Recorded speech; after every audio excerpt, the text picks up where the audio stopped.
Hello friends, आपका स्वागत है अपने YouTube channel crazy study by Vishal पर। दोस्तों, आज की क्लास में हम करने जा रहे हैं भारतीय संविधान के अनुच्छेद। हम सब जानते हैं लास्ट क्लास में हमने आर्टिकल 242 तक यानी अनुच्छेद 242 तक कवर कर लिया था। यानी दोस्तों, अभी तक हमने 1 से लेके 242 तक जितने भी आर्टिकल हैं भारतीय संविधान में लिखे हुए हैं उन सब के बारे में पढ़ लिया है। अब बात करेंगे 242 के आगे कौन कौन से आर्टिकल आते हैं उनकी। ठीक है, बेसिकली इस वीडियो में दोस्तों हम अनुच्छेद 243 की बात करेंगे, जो कि काफ़ी बड़ा आर्टिकल है। इसमें दोस्तों इतने आर्टिकल हैं, ये 243 ए से लेके जेड तक तो अलग है। उसके बाद ये 243 का ए है ना, 243 का ए बी, ये फिर ऐसे शुरू हो रहे हैं, यानी ए से लेके जेड तक तो है ही, और उसके बाद फिर ये ए बी ए सी ऐसे करके शुरू हो रहे हैं।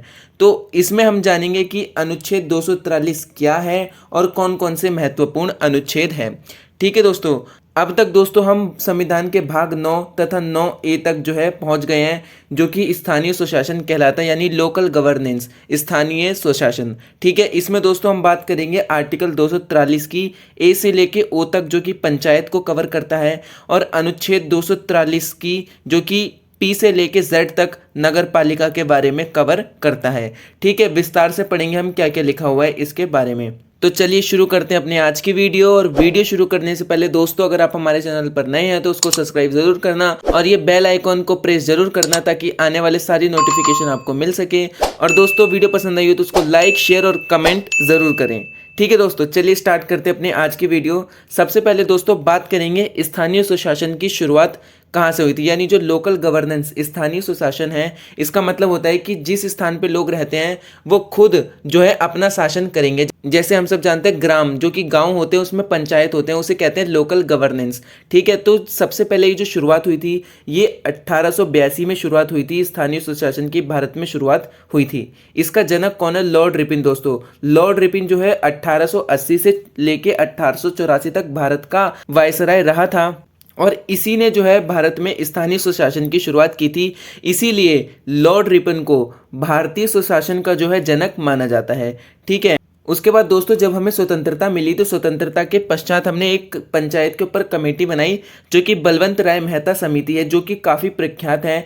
ये 1956 में बनाई गई थी। बलवंत राय मेहता दोस्तों इसके अध्यक्ष थे, इसीलिए इसी के नाम पर जो है ये समिति बनाई गई थी, बलवंत राय मेहता समिति। ठीक है, इसने क्या करा था, इसने भारत सरकार को बताया था कि प्रत्येक गांव में जो है पंचायत होनी चाहिए, और पंचायत के त्रिस्तर यानी पंचायत के 3 लेवल होने की बात कही थी कि त्रिस्तरीय पंचायत होनी चाहिए। त्रिस्तर में कौन कौन सी पंचायत आती है? सबसे पहले ग्राम पंचायत, उसके बाद ब्लॉक पंचायत और उसके बाद जिला पंचायत। ठीक है, तो ये जो है 3 स्तर जो है बलवंत राय मेहता समिति ने बताए थे। उसके बाद 1958 में दोस्तों सबसे बड़ी घटना हुई, जब एनडीसी नेशनल डेवलपमेंट काउंसिल ने पंचायत का जो है प्रस्ताव मान लिया और उसको पारित कर दिया गया। ठीक है, उसी के अगले साल दोस्तों 2 अक्टूबर 1958 को भारत की प्रथम पंचायत जो कि नागौर जिले में बनाई गई थी, राजस्थान राज्य में। तो ये क्वेश्चन हमेशा पूछा जाता है कि भारत की प्रथम पंचायत किस राज्य में बनाई गई थी, तो राजस्थान के नागौर जिले में भारत की पहली पंचायत जो है स्थापित की गई थी। ठीक है, और अगर आपसे दूसरी पंचायत पूछ ले तो वो आंध्र प्रदेश राज्य में स्थापित की गई थी। ठीक है, आप ये जरूर याद रखना। और ये जो बलवंत राय मेहता समिति है इसको आप जरूर याद रखना, ये डायरेक्ट पूछी जाती है।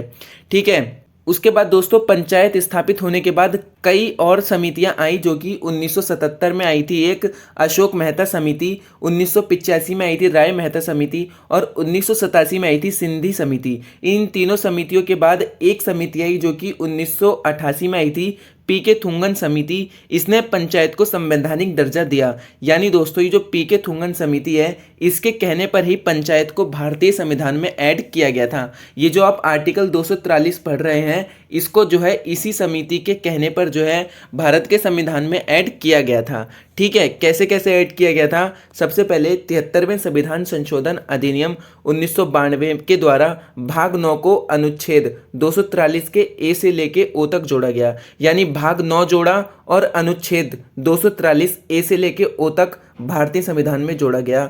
ठीक है, फिर 74वें संविधान संशोधन अधिनियम 1992 के ही द्वारा भाग 9A को जोड़ा गया, और इसमें कौन कौन से अनुच्छेद थे? अनुच्छेद 243 के पी से लेके जेड तक। ठीक है, ये एकदम क्लियर बात है, ये काफ़ी इंपॉर्टेंट है, ये डायरेक्ट पूछी जाती है, इसीलिए मैंने ये इतना सब कुछ आपको बताया है। ठीक है, अब बात करेंगे हमारे आर्टिकल की, बात करेंगे पंचायत की, जो कि अनुच्छेद 243 के ए से लेके ओ तक चलती है। देखिए दोस्तों, क्या क्या आर्टिकल्स हैं वो मैं आपको बताता हूँ। सबसे पहले बात करेंगे अनुच्छेद 243 ए। अनुच्छेद 243 ए क्या कहता है? राज्य की विधानमंडल को अधिकार है कि वह पंचायतों का गठन करके उनके कार्य उन्हें सौंप सकती है। ठीक है, तो जो राज्य की विधानमंडल है, ठीक है, विधानमंडल है जो राज्य की, वो पंचायत का गठन और विघटन कर सकती है। ठीक है, उसके बाद बात करेंगे आर्टिकल 243 बी की। ये क्या कहता है? प्रत्येक राज्य में ग्राम, मध्यवर्ती और जिला स्तर पर इस भाग के उपबंध के अनुसार पंचायतों का गठन किया जाएगा। ठीक है, जो मैंने अभी आपको बताए थे कि पंचायत के 3 लेवल होते हैं, पहला ग्राम, फिर मध्यवर्ती ब्लॉक और तीसरा जो है जिला स्तर। ठीक है, जिन राज्यों की जनसंख्या 20 लाख से अधिक होगी वहाँ मध्यम वर्गीय पंचायत का गठन नहीं किया जाएगा।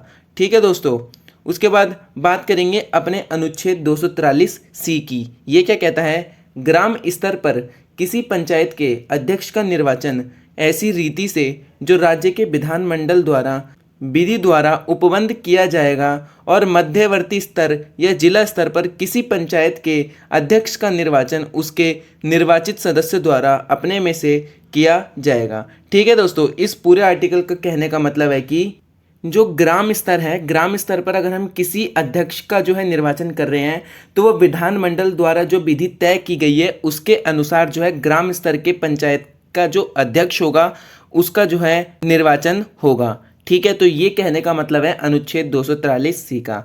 इंपॉर्टेंट मार्क नहीं करोगे तो भी चलेगा। ठीक है, उसके बाद बात करेंगे अपने अनुच्छेद 243 डी की। आर्टिकल 243 का डी क्या कहता है? पंचायतों में आरक्षण का प्रावधान।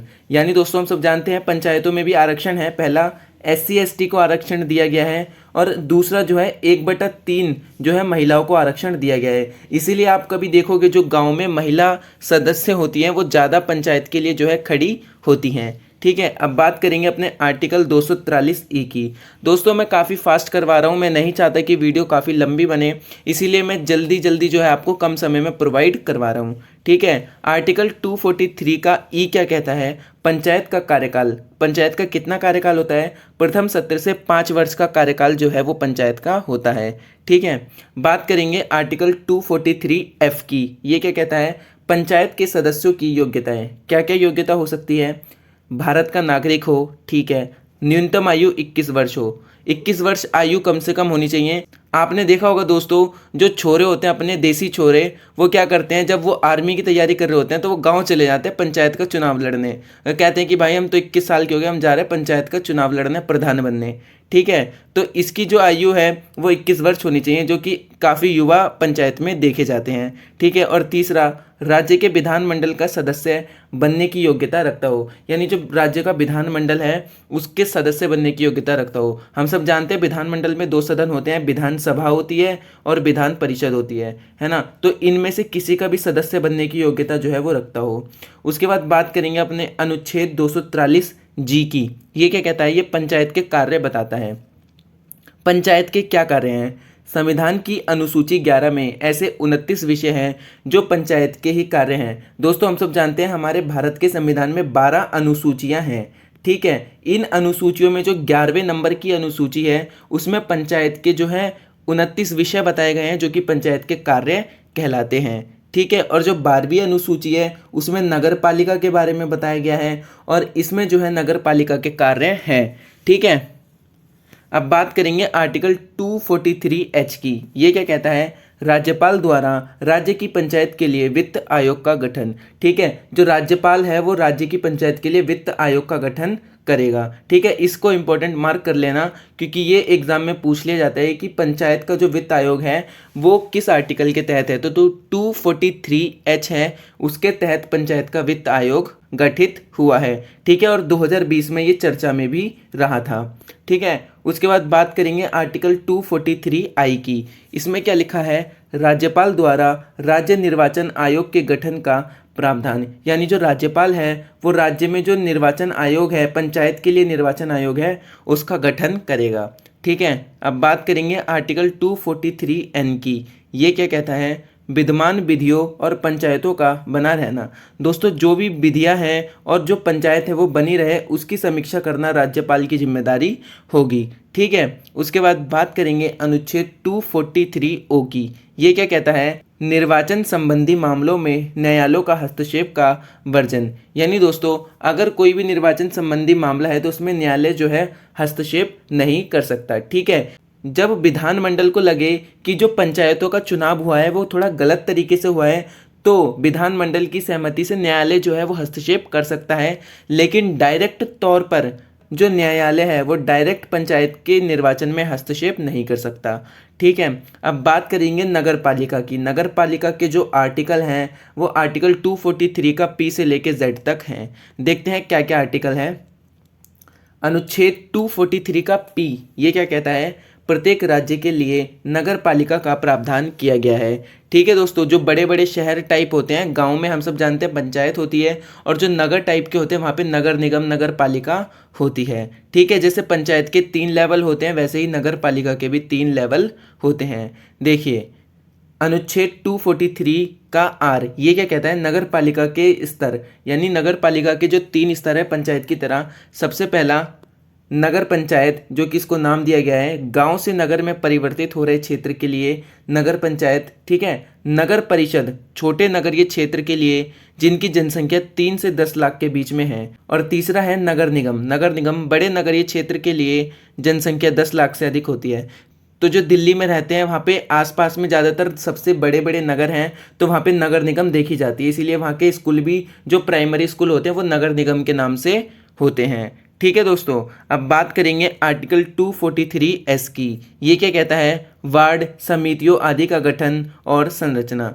दोस्तों हम सब जानते हैं जो नगर निगम है उसमें कई वार्ड होते हैं। आपने कई उसमें देखा होगा कि वार्ड 43 से ये व्यक्ति चुनाव लड़ रहा है, वार्ड 44 से ये व्यक्ति चुनाव लड़ रहा है। तो जो ये वार्ड होते हैं ये आर्टिकल 243 एस के द्वारा जो है इनका गठन किया गया और इनकी संरचना की गई है। ठीक है, इतना इंपॉर्टेंट नहीं है, अगर मार्क नहीं करोगे तो भी चलेगा, मैं आपको बता दूंगा जो सबसे ज़्यादा इंपॉर्टेंट है। इसमें जो अभी इंपॉर्टेंट था दोस्तों वो 243 का पी और आर था, और जो एक इम्पोर्टेंट है वो 243 का जो डब्ल्यू है वो इम्पोर्टेंट होने वाला है। ठीक है, अब बात करेंगे अनुच्छेद 243 के टी की। इसमें क्या है दोस्तों, स्थानों का आरक्षण दिया गया है। जैसे पंचायत में आरक्षण दिया है वैसे ही नगर पालिका में भी आरक्षण दिया है। वही SC ST को आरक्षण है ना, और महिलाओं को आरक्षण। ठीक है, उसके बाद अनुच्छेद 243 का यू, नगर पालिकाओं की अवधि। नगर पालिकाओं की अवधि भी दोस्तों 5 वर्ष की होती है प्रथम सत्र से। ठीक है, उसके बाद बात करेंगे अनुच्छेद 243 के वी की। इसमें सदस्यों की योग्यता बताई गई है जो कि सेम होती है पंचायत के तरीके से। ठीक है, उसके बाद बात करेंगे अनुच्छेद 243 के डब्ल्यू की। इसमें क्या किया गया है दोस्तों, नगर पालिकाओं के कार्य के बारे में बताया गया है। ये इंपॉर्टेंट है, इसको आप इंपॉर्टेंट मार्क कर लेना, क्योंकि इसमें दोस्तों जो है डायरेक्ट अनुसूची 12 का नाम लिया गया है।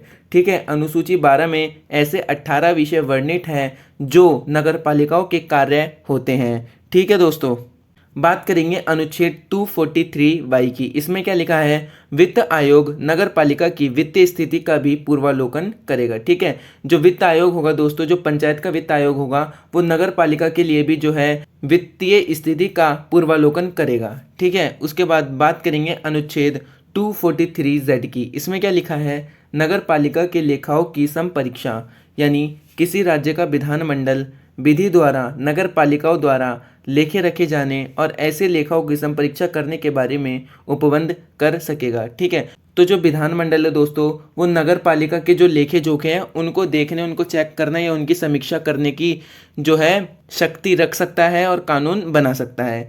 ये था दोस्तों आर्टिकल 243 का ए से लेके जेड तक। ठीक है, इसके आगे भी दोस्तों बहुत सारे आर्टिकल हैं जो कि 243 का ए, 243 का AB, 243 का CC ऐसे करके आर्टिकल दिए हैं, तो वो इतने इंपॉर्टेंट नहीं है, इसीलिए मैं उनको यहाँ पे स्किप कर रहा हूँ। ठीक है, अब मैं जो है आपको डायरेक्ट जो मेन आर्टिकल्स हैं उनके बारे में बताऊंगा।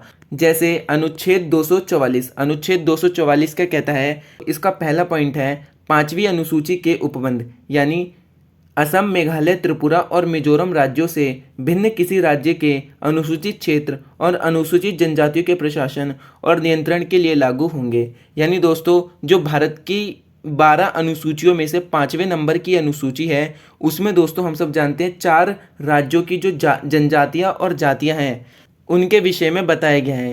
तो इस आर्टिकल के कहने का मतलब है जो 5वें नंबर की अनुसूची है वो इन 4 राज्यों की जो जनजाति और जातियाँ हैं, अनुसूचित जनजाति और जाति, इनके बारे में जो है ये बताता है।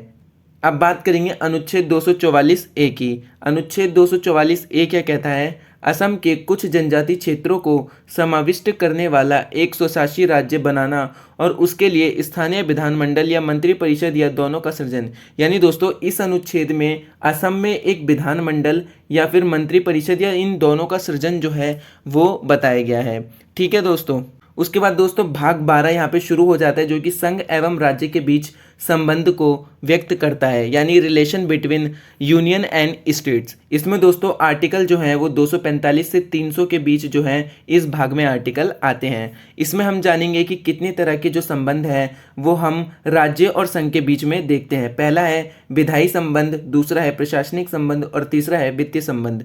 बात करते हैं दोस्तों सबसे पहले विधायिक संबंध की कि विधायी संबंध क्या होते हैं। सबसे पहले बात करेंगे अनुच्छेद 245 की। आर्टिकल 245 क्या कहता है? संसद को अधिकार है कि वह भारत संघ के लिए किसी क्षेत्र के लिए विधि बनाने का अधिकार रखती है। ठीक है, हम सब जानते हैं कि संसद को अधिकार है कि वो भारत के किसी भी क्षेत्र के लिए कानून बना सकती है जिसको कोई रोक नहीं सकता। ठीक है, अब बात करेंगे अनुच्छेद 246 की। अनुच्छेद 246 क्या कहता है? इसका पहला पॉइंट है संविधान की 7वीं अनुसूची के तहत संघ और राज्यों के बीच शक्तियों का बंटवारा किया जाएगा। हम सब जानते हैं जो 7वीं अनुसूची है उसमें 3 सूचियां बताई गई हैं, राज्य सूची, संघ सूची और समवर्ती सूची। इन्हीं सूचियों के आधार पर जो है शक्तियों का विभाजन किया गया है। एक बार मैं एक वीडियो बना के आपको ये सारी सूचियों के विषय करवा दूंगा। ठीक है, लेकिन अभी आपको ये याद रखना है कि जो 7वीं अनुसूची है उसी के तहत जो है भारत में संघ एवं राज्यों के बीच जो है शक्तियों का बंटवारा किया गया है। ठीक है, बात करेंगे इसके दूसरे पॉइंट की। क्या है? विधि निर्माण संविधान की 7वीं अनुसूची के तहत किया जाएगा। यानी दोस्तों कोई भी अगर संघ है, संघ कोई भी कानून बनाएगी तो सबसे पहले वो 7वीं अनुसूची में देखेगी कि उसके पलड़े में कौन कौन से जो कानून है सिर्फ वो बना सकती है। ठीक है, अगर राज्य कोई कानून बना रहा है तो वो भी 7वीं अनुसूची में पहले देखेगा कि उसके लिए कौन कौन से कानून बनाने का अधिकार सिर्फ उसमें दिया गया है। ठीक है, ये 3 सूचियां हैं। पहली संघ सूची जिसमें 100 विषय हैं, यानी संघ जो है 100 विषयों पर कानून बना सकता है, जैसे रेल, पुलिस, है ना, ट्रैफिक, इन सब के विषय पर संघ को कानून बनाने का अधिकार है। उसके बाद दूसरे नंबर की सूची है राज्य सूची। इसमें 61 विषय हैं और प्रत्येक राज्य 61 विषयों पर कानून बना सकता है, जैसे वन, शिक्षा आदि इन सब के विषय में। और समवर्ती सूची दोस्तों वो सूची होती है जिस पर संघ और राज्य दोनों मिलकर कानून बना सकते हैं, उसे समवर्ती सूची कहते हैं, जिसमें 52 विषय हैं। ठीक है दोस्तों, तो जो भारत के संविधान में 12 अनुसूचियां हैं उसमें से 7वें नंबर की अनुसूची में ये 3 सूचियां आती हैं। ठीक है दोस्तों, एक बार मैं ये आपको करवा भी दूंगा, टेंशन लेने की ज़रूरत नहीं है। उसके बाद बात करेंगे अनुच्छेद 246 ए की। आर्टिकल 246 ए क्या कहता है? अनुच्छेद 246 और अनुच्छेद 254 में किसी बात के होते हुए भी संसद और खंड 2 के अधीन रहते हुए प्रत्येक राज्य के विधानमंडल को संघ द्वारा या उस राज्य द्वारा अधिरोपित माल और सेवा कर के संबंध में विधि बनाने की शक्ति होगी। यानी दोस्तों इस पूरे आर्टिकल के कहने का मतलब है कि संघ ने जो माल और सेवा कर जो बनाया है उसके संबंध में जो विधानमंडल है वो कानून बना सकता है। ठीक है, उसकी विधि बनाने की शक्ति है। जो माल और सेवा कर है, गुड एंड सर्विस टैक्स दोस्तों, जिसको जीएसटी आपने सुना होगा, उसके संबंध में जो विधानमंडल है वो भी कानून बना सकता है। ठीक है, अब बात करेंगे अनुच्छेद 247 की। आर्टिकल 247 क्या कहता है?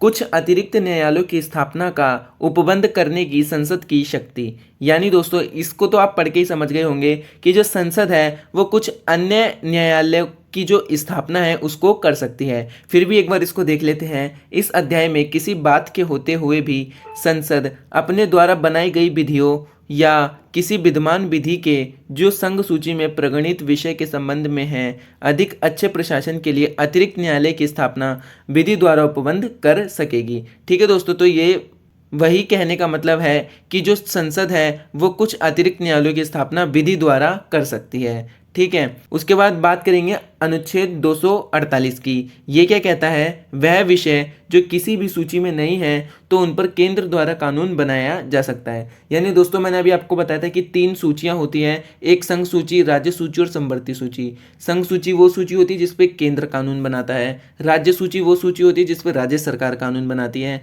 और समवर्ती सूची वो सूची होती है जिस पर केंद्र और राज्य दोनों कानून बनाते हैं। लेकिन कुछ ऐसे भी कानून होते हैं जो किसी भी सूची में नहीं डाले गए हैं, तो उस पर जो है केंद्र सरकार द्वारा कानून बनाया जाता है। जैसे साइबर लॉ लिखा है मैंने, ठीक है, तो जो साइबर लॉ होते हैं उसके विषय में केंद्र द्वारा कानून बनाया जाता है। बात करेंगे अनुच्छेद 249 की। आर्टिकल 249 क्या कहता है, यदि कोई राज्य सूची के विषय को महत्वपूर्ण घोषित कर देता है तो उस स्थिति में राज्य सूची के विषय पर केंद्र द्वारा कानून बनाया जा सकता है।